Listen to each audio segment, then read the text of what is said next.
สวัสดีค่ะวันนี้ช่องกินอะไรดีนะคะจะพาเพื่อนๆทำเมนูเนสกาแฟร้อนค่ะ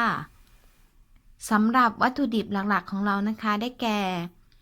เนสกาแฟค่ะนมข้นค่ะ15 ml นมพ่องคาร์เนชั่นค่ะ30 ml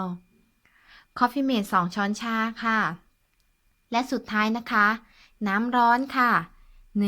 125 ml ค่ะโอเคค่ะเดี๋ยวเราเริ่มทำกันเลยนะคะ ขั้นตอนแรกนะคะใส่เนสกาแฟนะคะ2ช้อนชาค่ะ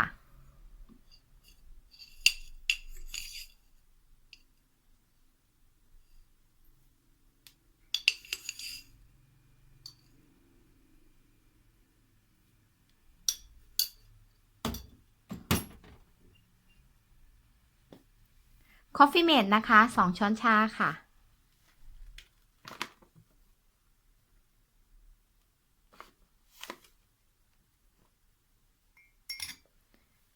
เติมน้ำร้อนนะคะ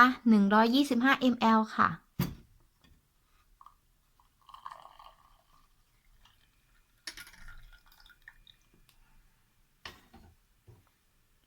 คนส่วนผสมให้เข้ากันค่ะ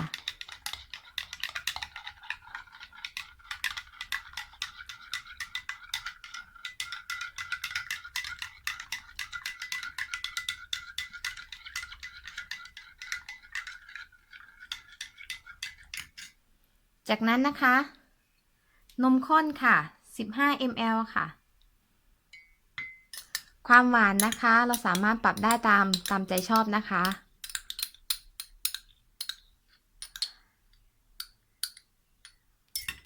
คนส่วนผสมให้เข้ากันนะคะ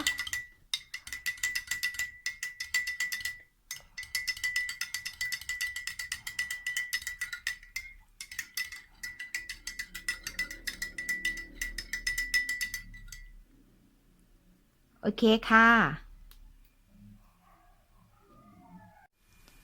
เทใส่แก้วเสิร์ฟนะคะ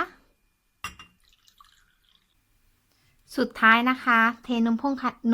าร์เนชั่นนะคะ